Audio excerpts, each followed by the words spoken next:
He was one of Hollywood's most recognizable faces. A Saturday Night Live veteran, a comedy actor whose name appeared on Blockbuster after Blockbuster throughout the 90s and early 2000s. He had been married before. He had lived the kind of life that plays out on magazine covers and late-night talk show couches. And then, quietly, Rob Schneider fell in love with a woman most people had never heard of. A young Filipino woman, not an actress, not a celebrity, not someone chasing the spotlight. What happened? Next surprised a lot of people, and where things stand today is a story worth telling in. To understand why this relationship made headlines, you first have to understand who Rob Schneider was at the height of his career. Born in San Francisco in 1963, Schneider grew up in the Bay Area and worked his way through stand-up comedy before landing one of the most coveted positions in American entertainment, a featured player and later repertory player on Saturday Night Live. This was the early 90s. SNL was appointment television. Being on that stage meant something, and Schneider made the most of it. His recurring sketches became cultural moments. His catchphrases were repeated in offices and schoolyards across the country. But television was just the beginning. His friendship with Adam Sandler, which began on the SNL set, opened a door into film that Schneider walked through and never looked back. Deuce Bigalow, Male Gigolo, became a surprise box office hit. He appeared in nearly every major Sandler production of that era, from Big Daddy to Little Nicky to 50 First Nates. He was a consistent presence, a reliable draw, a comedian who knew his audience and delivered. His personal life, however, was far less stable than his professional one. His first marriage, to London King in the late 80s, ended in divorce. Their daughter, Elle King, would eventually become a Grammy-nominated artist in her own right, a story that added another layer to the Schneider family narrative. A second marriage, to television producer Helena Schneider, also ended. By the mid-2000s, Rob Schneider was professionally active, publicly visible, and personally, quietly, starting over. The details of exactly how Rob Schneider met Patricia Maya are not something the couple has narrated in exhaustive detail for public consumption, and perhaps that restraint is itself part of the story. What is known is that Patricia Maya is Filipino, significantly younger than Schneider, and was not a figure in the entertainment industry when the two became involved. She came from outside the machinery of Hollywood. She did not arrive on a red carpet. She was not part of the circle of agents, managers, and publicists that typically surround someone at Schneider's level of celebrity. They began their relationship in the late 2000s, and by 2011, they were married.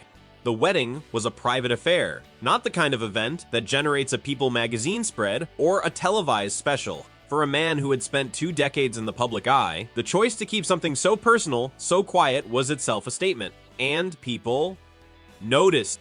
Here was a man who had dated and married women within the world he inhabited, the entertainment industry with all its familiarity and shared cultural code, and now he was building a life with someone who represented something entirely different, a grounding, a world outside the industry, a relationship that did not seem to be performing itself for an audience. That contrast between the celebrity and the ordinary life is exactly what made people pay attention. When the relationship became publicly known, the reaction was a mixture of curiosity, warmth, and in some corners, the kind of cultural commentary that tends to follow any high-profile interracial or intercultural relationship. Some media outlets focused on the age difference. Schneider was in his mid-40s when they married. Patricia Maya was in her 20s. That gap drew commentary. As it often does when the older party is a famous man, it was discussed, analyzed, occasionally criticized. The internet, as it tends to do, had opinions. But there was also a quieter, more genuine response, particularly from Filipino communities in the United States and abroad. For many Filipino Americans, seeing someone from their community connected to a recognizable Hollywood figure was a source of cultural pride. Not because celebrity marriages are something to aspire to, but because representation, even in this indirect form, tends to mean something to communities that are not often centered in mainstream American entertainment narratives. The cultural difference between Schneider's background, a San Francisco-raised, Jewish-American comedian with decades in the industry, and Patricia Maya's Filipino heritage was real. It was acknowledged, and for people who have navigated similar cultural distances in their own relationships, there was something relatable in the story, even when viewed from the outside. The marriage produced 2 daughters. Miranda Scarlett Schneider was born in 2012. Madeline Robbie Schneider followed in 2016. With the arrival of their children, the shape of Rob Schneider's daily life shifted in ways that are familiar to any parent, famous or not. He spoke in interviews about the grounding effect of fatherhood at this stage of his life. He was older than most first-time fathers. He had already lived a full career, had already been through the rise and the plateau, and the reinvention that most entertainers experience. And now, in his 50s, he was doing school mornings and bedtime routines, and the slow, unglamorous, irreplaceable work of raising children. Patricia Maya, for her part, maintained a lifestyle that was notably private. She was occasionally visible on Schneider's social media.